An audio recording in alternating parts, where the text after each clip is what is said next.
Good morning, everyone. So today I am doing another cushion first impressions because I saw this had come out and I just had to pick it up. I saw that Dior had come out with their own cushion, and this one is the Capture Totale Dream Skin Perfect Skin Cushion. This has an SPF of 50 and I got the shade number 10. Now, surprisingly, despite this being a French brand or a Western brand, there's only 3 shades available, which was kind of surprising to me. I was expecting more because usually Western brands tend to have a higher range of shades. Actually, I went to Macy's to pick this up, and when I went there, she was like, oh, we don't have them yet. Like, but it's amazing. And I'm like, you're not helping me. So I ran over to Nordstrom's and I picked one up. So just to talk about this a little bit more, this is supposed to have a matte finish. It's supposed to help minimize the appearance of pores, obviously make your skin look flawless, and it's supposed to look luminous at the same time. So I'm kind of curious to see matte and luminous in my head are kind of opposite. After several uses day after day, it's supposed to help your skin's complexion and enhance the look of it with age-defying, perfecting, and protective properties of the skincare SPF 50. So I think that's kind of like a little marketing ploy. You should be using SPF in general, and most foundations nowadays have SPF in it. So is this really going to perfect my skin or make it look nicer over continual use? I'm a little hesitant to believe that. Now that I've talked your guys' ear off, let's go ahead and get to the actual cushion. Now, surprisingly, if you guys are watching my Snapchat yesterday, I snapped about this. You get a refill, which is unheard of with luxury cushions. I've done a review on YSL and LANCOME's cushion. I'll link them down below.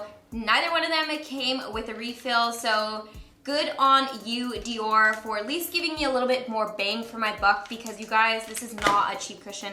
It is super duper expensive. So let's zoom in so you guys can check out the packaging and also check out my skin. All right, so this is what my skin looks like. So I do have some red marks here and on my chin as well. And I am about an NC 20 to a 25 in MAC foundation shades if you're curious, and I'm also rocking a dry skin type. Besides my morning skincare, I don't have anything else on my skin. When I test out base products or foundations, I always make sure to not use primers, concealers, or powders because I feel like they could possibly affect how this wears on the skin. So this is what the cushion looks like, and I'm actually quite unimpressed by this packaging. I feel like Dior could have spiffed it up a bit. The font looks cheap to me. Maybe I'm being too critical. I don't know, it looks a little basic in my head, but anyways. So the cushion is in here, and here is our cushion makeup. So let's go ahead and open this guy up. Oh gosh, these are so difficult. I use some tweezers.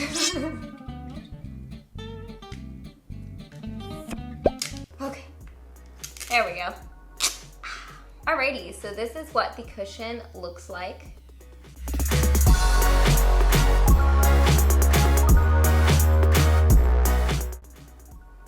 Too heavy of a fragrance, which is surprising for high-end makeup. Usually they're super heavily perfumed, but not too bad, Dior. So let's go ahead and start covering my skin.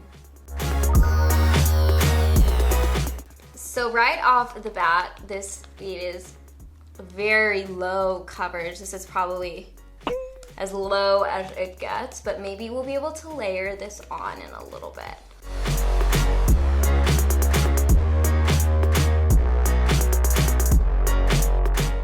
Okay, so this side of my face has the cushion on, and this side doesn't. So what do we think? Looks very subtle.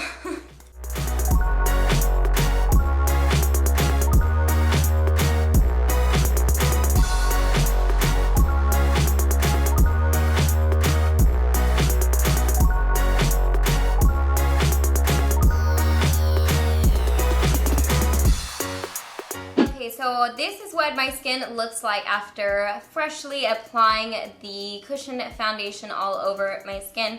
Now, I do really like the finish. It feels really lightweight. It doesn't feel very heavy or makeup-y, but I feel like the coverage is severely lacking. I feel like I can definitely see the marks on my skin, my dark under eye circles. So I think what I'm going to do is I'm going to try and target those areas again and see if this cushion is layerable, and just go back and try and hit those areas again.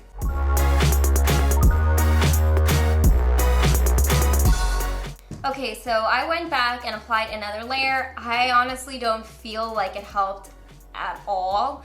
So I guess this, for the most part, would be designed for people who have pretty good skin already, or who are willing to use a concealer or powder with this alone. This just doesn't offer the coverage that obviously a foundation should offer. So what I'm going to do is I'm going to wear this throughout the day. I'm also going to include some close-ups here of both natural and artificial lighting so you guys can see what it looks like.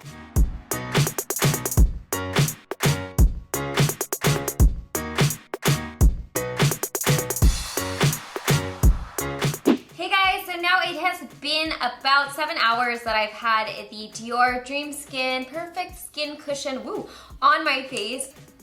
I'm quite underwhelmed, in all honesty, by this cushion. I feel like it doesn't look like I have really anything on my skin besides the finish that it adds. I feel like the coverage is just not there. The lasting ability is just not there. I feel like it's worn off a lot on places on my skin. Like the tip of my nose looks like it's pretty much worn off.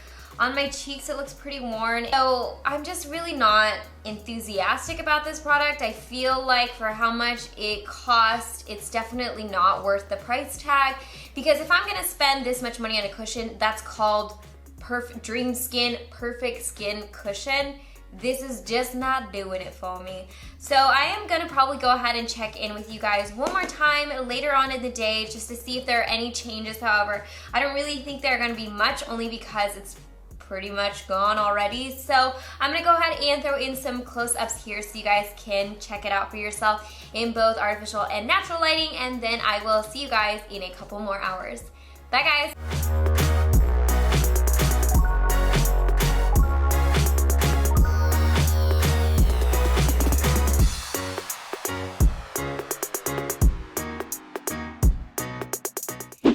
So it is the end of the night. I've had this on for about 11 hours now, so excuse my red eyes and probably my very smudgy makeup. But overall, again, my thoughts are kind of the same as my second check-in of the day was. I just feel like this is not worth the money. Like, come on, Dior. Like I said in the beginning of the day, maybe if you had perfect skin or you were just looking for some type of like veil for your skin, then this would be good. But if you're looking for actual foundation type of properties, you are not going to find this in this Dream Skin Perfect Skin Cushion. Totally misleading name. I would say, if anything, like I said, you could put a bunch of concealer and powder on this and then maybe it would work. However, the concept of cushion foundations are they're supposed to be easy to use, helpful for those of us who have less time to get ready, and also travel friendly, so it kind of defeats the purpose of the cushion. I just feel like this is total miss. I think this wore off probably around like the 3, 4, maybe 5 hour mark if I'm being generous there, and so I pretty much feel like a lot of it is gone from my skin, doesn't offer any coverage, and I'm just, like I said, I'm just not feeling this. I actually feel like this cushion kind of made my skin look a little too oily. It doesn't feel too greasy, which is also a good thing. But one thing that I noticed from this whole Dream Skin Perfect Skin line from Dior is that it's not only supposed to help as far as having the anti-aging preventative properties of SPF, which you should already be using SPF, but it's also supposed to help with redness, and since the coverage isn't there, can't really help with redness. So I hope this was helpful if you guys were looking into purchasing this cushion. Like I always do in my reviews, I try and be as honest with you guys as possible, because I know we all spend our hard-earned money on these type of products, especially like this one, which was expensive to buy. And so I just want to share with you guys my honest thoughts. So as always, please don't forget to rate, comment, subscribe, share with your friends and family. I will leave links down below in the description box of other videos that I've done on luxury department store cushions. And yeah, so I will see you guys in my next video. Bye guys!